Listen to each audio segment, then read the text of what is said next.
The courtyard needs no introduction. You know very well what it looks like. From my point of view, it is a room that really anchors a museum in many ways. As you entered the museum, you came in and you encountered this beautiful space.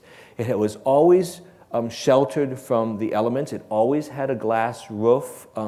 So when the museum first opened to the public in January 1903, it was a winter garden. It was an enclosed and sheltered space with plants and flowers and beautiful materials. It was also full of ancient sculpture, some of which you can see here. Also, it's equally important because from nearly every space in the museum, from all of the main galleries, you can glimpse the courtyard, providing a constantly shifting and constantly changing point of view from the wonders of the courtyard. So it really is the anchor. And I'm always struck by this, by the multiplicity of the courtyard. Mm-hmm. You know, it's an outdoor space, but it's partly indoors. It's a gallery full of ancient sculpture, but it's also a garden full of flowers and greenery. You know, it hovers a little bit between these various elements.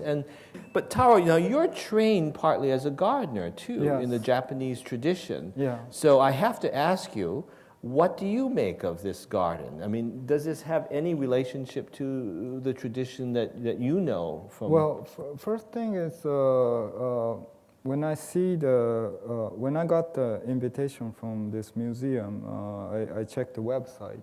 And totally, I don't feel it's not my type of garden. It's very Western idea. And I believe Japanese garden is some kind of visual philosophy. Mm-hmm. And I thought this doesn't have that kind of philosophy in it. And also, your garden is always strong relationship with Buddhism religion. Mm-hmm. And maybe they have some kind of Christianity idea, but nothing more than style. That's what I thought at the beginning. Well, this is more pagan with the Medusa. Well, right. For me, it's not so different. No, the Renaissance would agree. The Renaissance would agree. It's a seamless transition from pagan mysteries to Christian mysteries. Absolutely right. Yeah. Absolutely right. Yeah. Anyway, so it's I didn't interest in so much, but when I really came here, then saw it right in front of me, it's totally. I start to understand. Not from my head, it's from my heart. It's so I feel. This is some kind of abstract from the nature. I thought it's related with idea from Japanese Zen type of Zen garden. Yeah.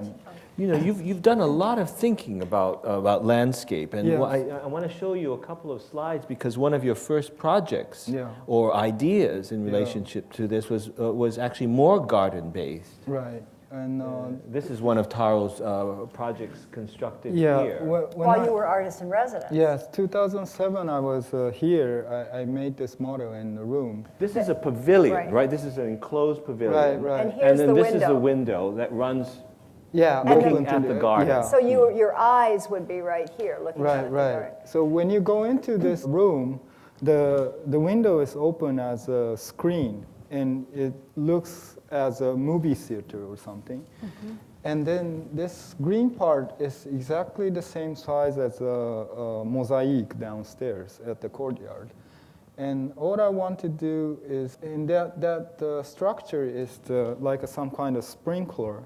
And my idea is this museum is when the Mrs. Gardner died, she left a message, don't move anything. But the nature is always moving. So I tried to make something human untouchable place, and just let's see what happens.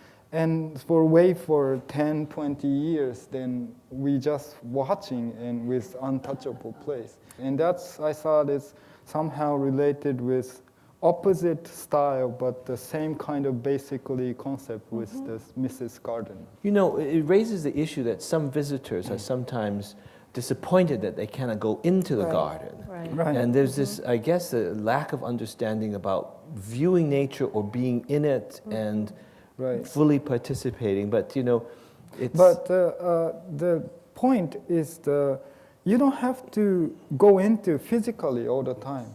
Your mind is floating, and that's something we should learn about it. Exactly. Yeah, yeah. Exactly.